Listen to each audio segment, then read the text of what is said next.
feita, trazida. Se há, pois, alguma consolação de amor, consolação de amor, exortação em Cristo, e não é corta-cabelo, isso é coisa de menino legalista, dodói. Exortação em Cristo é uma palavra do Evangelho para edificar, consolar, para trazer o corte do sentido profético para a vida de alguém. Consolação, edificação e tudo isso que eleva com consciência o espírito. Se há, pois, isto a ser compartilhado, compartilhe com amor. Se há alguma consolação de amor, carinho, beijo, abraço, respeito, reverência, se há entranhos afetos de compaixão, de solidariedade, de misericórdia, de ternura pelo próximo, então Paulo diz: então que penseis todos que, sendo assim, vocês completem a minha alegria de poder olhar e ver que eu não corri em vão. Existem pessoas que entenderam o Evangelho com maturidade e mente de Cristo, não com o espírito idiotado da religião, mas completem assim a minha alegria, havendo essa exortação do Espírito, havendo essa comunhão de amor, afetos, misericórdia. Pratiquem isso e assim completem a minha alegria, porque Paulo diz: a minha única remuneração, meu único salário ministerial é ver que aquilo que eu ensino do Evangelho e que é a prática do Evangelho está sendo absorvido e praticado por vocês.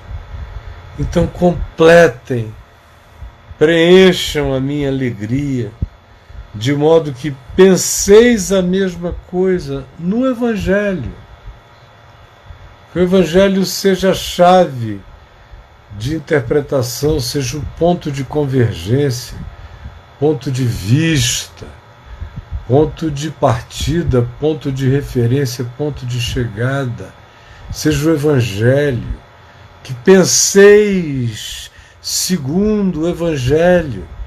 Que o Evangelho tenha primazia sobre toda outra ideologia, filosofia ou pensamento. Que vocês deixem para trás e de lado, num plano que só pode ser resgatado se tiver coerência com o Evangelho, mas no mais, que vocês busquem pensar segundo Cristo.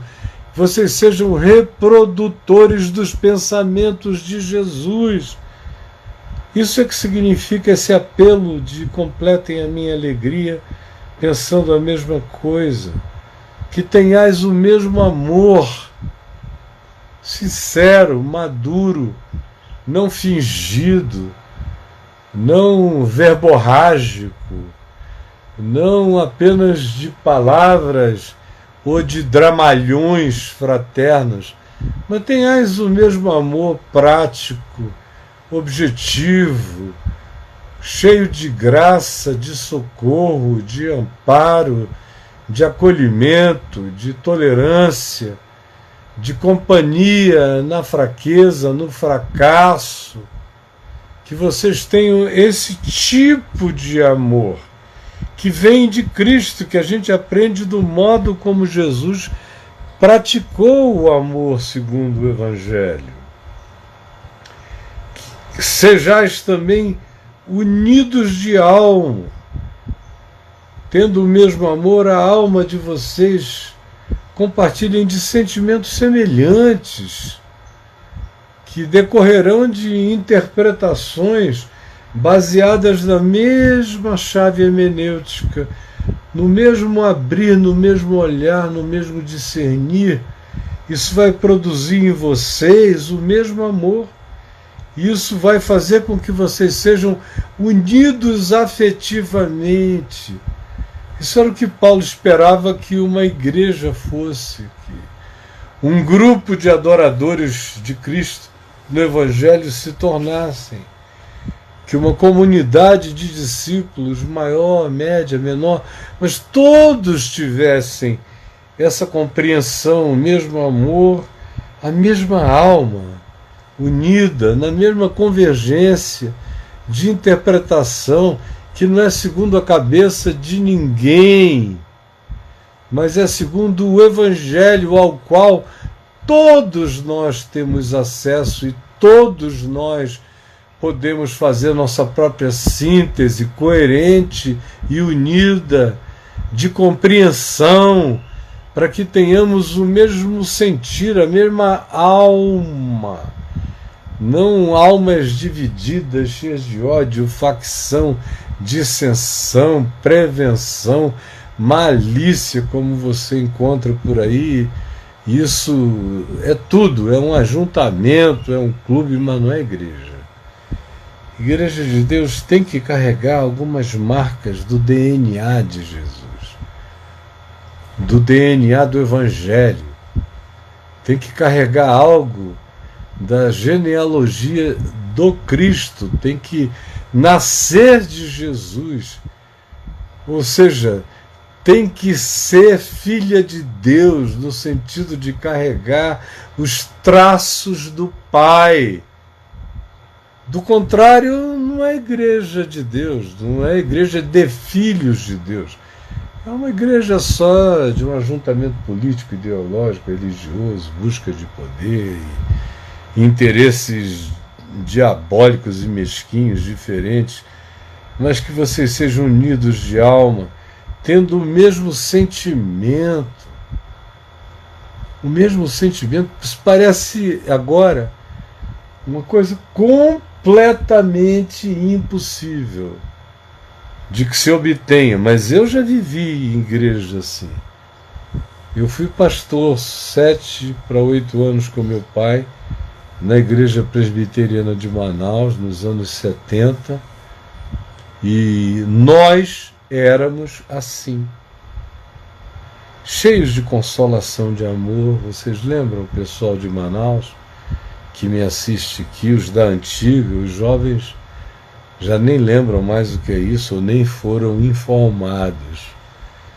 Consolação de amor, comunhão no Espírito Santo linda, parecia a vivência de uma coisa madura do livro de Atos dos Apóstolos, cheios de afetos, de compaixão, de misericórdia. Quanta cura se derramava, quanto milagre, quanto socorro, como não havia nenhum pobre miserável entre nós.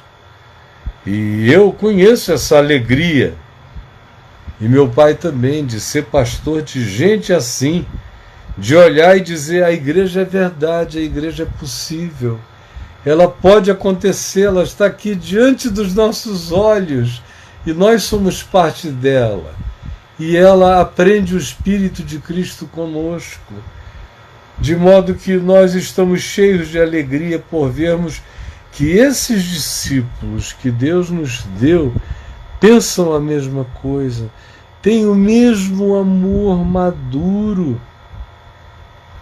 são unidos de mente, de alma, têm os mesmos sentimentos ternos, de alegria fraterna, ardente no coração. Eu me lembro a quantidade de amor fraterno ardente, paixão fraterna que havia no meu coração por aqueles irmãos lindos que cumpriam esse espírito aqui. Eu tive essa experiência de pastorear essa igreja durante uns 5 anos em Niterói, na Igreja Presbiteriana Betânia, quando ela praticamente se tornou uma comunidade assim. Não tão maravilhosa como foi a de Manaus, eu nunca vi nada igual, mas maravilhosa também a Igreja Presbiteriana Betânia em Niterói. Tivemos alguns anos de profunda fraternidade ardente, de paixão amorosa e fraterna uns pelos outros. Igreja é possível assim, e ela só é linda quando ela se torna assim, quando a gente não faz nada, preste atenção, por partidarismo. Agora compara com o que você tem em volta, tudo é partido, tudo é dividido, tudo é faccionado, tudo é guerra civil, religiosa, tudo é grupo contra grupo, interesse contra interesse. Você sabe perfeitamente como isso que se sonhou que fosse igreja desapareceu da face da terra. Nada façais por partidarismo. Você veja, a chamada Igreja de Deus está toda dividida em partidos, em grupos, em opiniões, em facções, em verdadeiras milícias de interesse perverso, cada um se apresentando em nome de Jesus, carregado de todo partidarismo. E você quer que eu chame isso de igreja? Não. Isso é uma milícia religiosa, cheia de ódio recíproco. E eu não posso ter nada a ver com isso. Eu quero a comunhão simples de 2 ou 3 que se amem com sinceridade, com verdade, com sinfonia e que se reúnam em nome dele, conforme ele disse. Nada façais por partidarismo ou vanglória, a jactância de eu sou maior, eu comecei, eu mereço a honra, eu deflagrei. Mas você vê que quase todos esses grupos se dividem por causa do partidarismo e da vanglória. E acabam se odiando, brigando, se odeiam. Não podem mais nem se ver. Tem gente que contrata capanga para bater, dar surra, jogar fora da estrada, apavorar a família. Você não tem ideia de como esse negócio funciona. Por causa desse espírito da dominação, eu quero, é meu, foi meu pai que começou, eu sou dono dessa dinastia religiosa. É muita loucura perversa que não tem nada a ver com Cristo e o Evangelho. Nada façais por partidarismo ou vanglória, mas por humildade. Isso vale lá na igreja, na comunidade, na congregação, no ajuntamento fraterno, tanto quanto em família, é o mesmo princípio. É o mesmo princípio. Na minha família também tem que ser exortação em Cristo para edificar, consolar, erguer, consolação de amor, comunhão no Espírito entre mim, minha mulher, meus filhos, entranhados afetos de carinho mútuo, de misericórdia, de tratabilidade. Essa é a alegria que enche também o coração de um pai, quando ele vê os filhos tendo a mesma consciência, entendendo o que é básico na vida do mesmo modo, unidos de alma como família, tendo o mesmo sentimento mútuo, recíproco, de cuidado e de honra compartilhada, nada fazendo por divisão, como a gente vê não só nas igrejas onde é abundante o fenômeno, mas nas famílias. É aquela pergunta de Paulo: como é que a igreja vai ser legal se a minha família é horrível? E se supostamente a igreja é feita de um ajuntamento de um monte de pais de famílias e de famílias?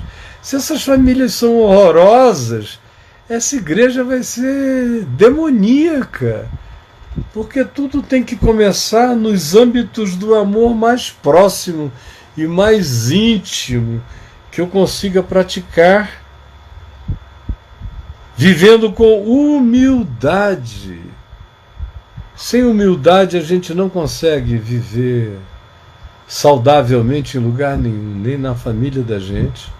Imagina, Se eu me tornar um marido sem humildade, eu esmago a minha mulher, eu trituro meus filhos, eu vou ser um tirano, eu é que sei, sou mais velho, vocês vão ter que comer feijão mais 1000 anos para ver o que eu vi, aprender o que eu aprendi, sofrer o que eu sofri.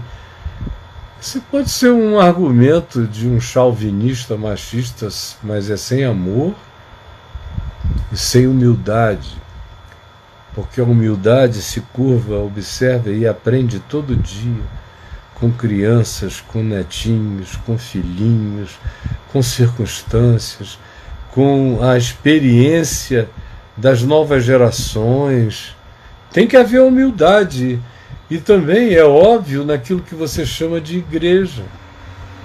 Se os que se intitulam líderes não forem humildes, eles não vão absorver sentimento, alma, afeto, percepção, conflitos dessa nova geração. Sem humildade a gente não se torna úmido, não se torna fértil para a semente do aprendizado das novas coisas, porque humildade, humus, umidade, vem tudo da mesma raiz. Por isso, o humilde de espírito é que é do reino dos céus, porque ele não para de crescer, de aprender, de ser ensinável. Por isso, tem que ser cheio de humildade, considerando cada um os outros superiores a si mesmo. Paulo diz que tem que ser assim naquilo que a gente chama igreja, mas tem que ser assim naquilo que a gente chama família, que é a igreja mais essencial, que é a matrix mais fundamental do que pode vir a ser igreja, é a minha família. Eu amo a minha igreja familiar, amo a sinceridade entre nós, a franqueza, o amor, o respeito, o carinho, a consideração, o privilégio que uns dão aos outros em honra, os cuidados, o bem falar, o construir você no mundo, como os filhos e os netos amorosos falam. Eu amo a minha igreja. Ela é muito mais do que 2 ou 3.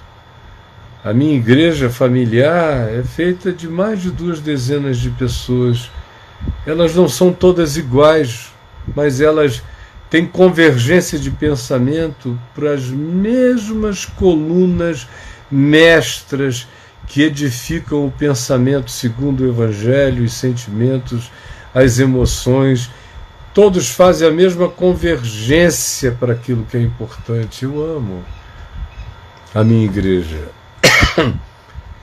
Tem gente que diz que eu sou desigrejado. O que eu mais faço é abrir igrejas. Está cheio de grupos do Caminho da Graça. Eu passei a vida abrindo dezenas, centenas de igrejas.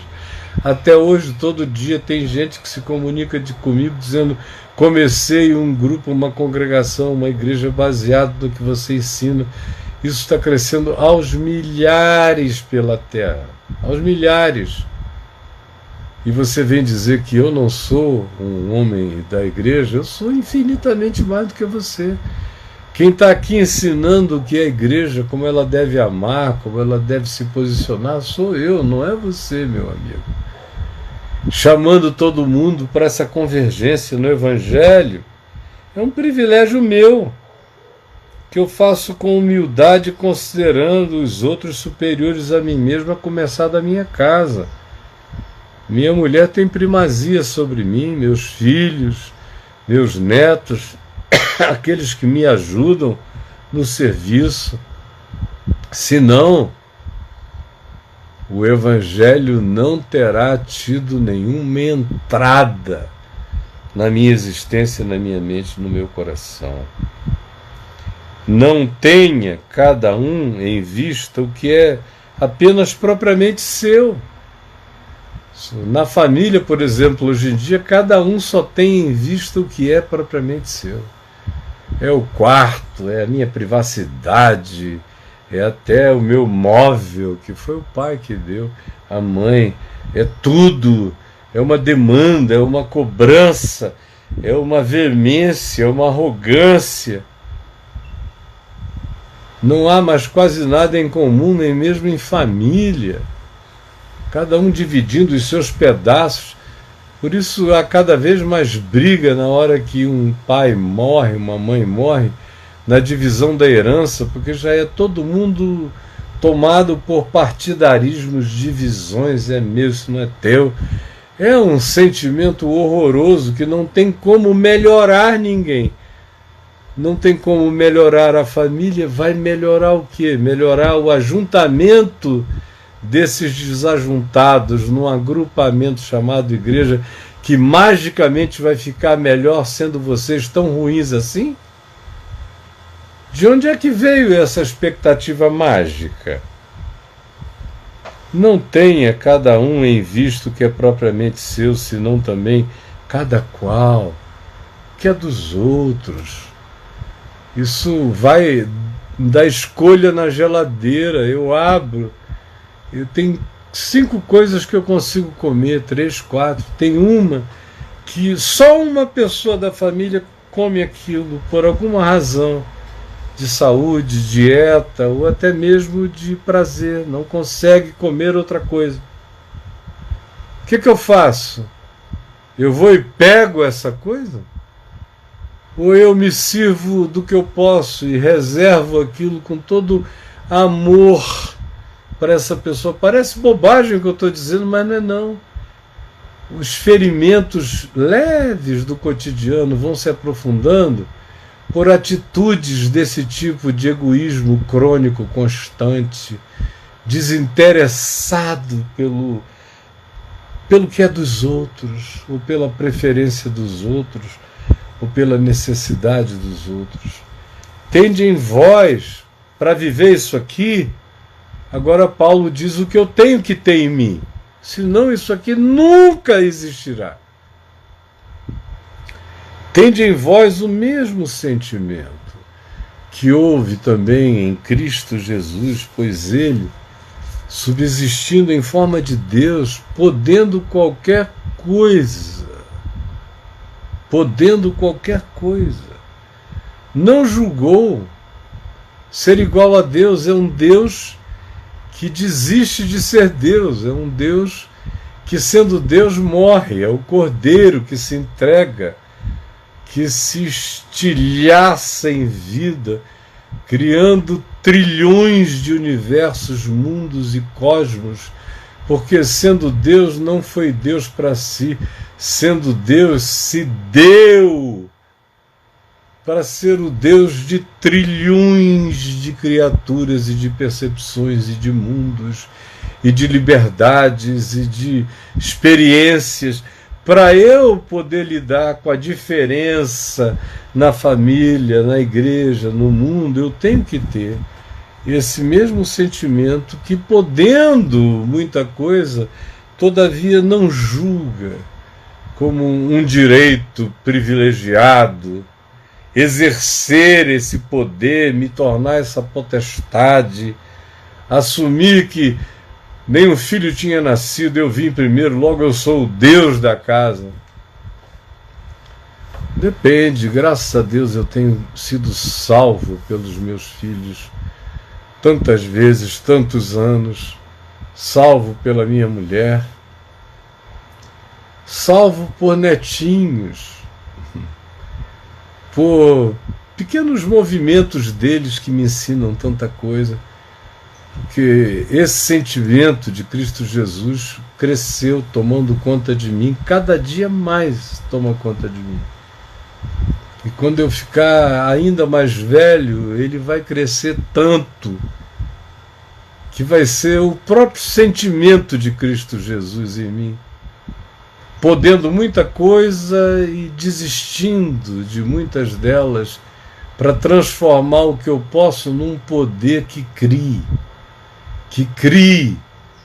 que se identifique, que se esvazie, que assuma a forma de servo humano, de ser humano generoso na entrega, semelhante ao que haja de mais humano possível na humanidade.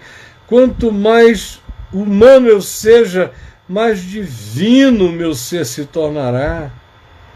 Quanto mais eu seja reconhecido como uma figura que todo mundo diz, ali vai um ser humano. Tanto mais quanto eu seja reconhecido como um ser humano, como uma figura profundamente humana, mais santa será a minha vida. Quanto mais eu tiver a coragem de abrir mão, de tomar a minha cruz, de deixar de lado as brigas da loucura e viver com o coração quebrantado, carregando a minha porção na vida, me tornando obediente até as últimas consequências, ao significado de estar crucificado com Cristo de verdade. Isso se manifesta no meu trato para com o próximo, para com todos. Que tipo de oferta à vida é a minha existência? Pelo que também Deus, em me encontrando nesse estado de crescência, me exalta espiritualmente sobremaneira.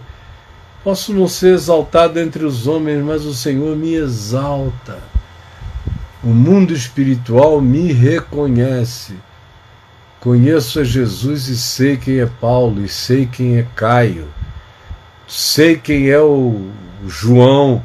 Qualquer um que assuma essa vida, Liane, que fique parecido com ele, é exaltado nessas dimensões que olhos não veem, ouvidos não ouvem, nem sobe a imaginação de homem algum, que é essa dimensão do nosso hipersignificado diante do Deus que tem prazer em filhos assim, acerca dos quais ele diz: eis aí mais um filho amado que faz aquilo que me dá prazer.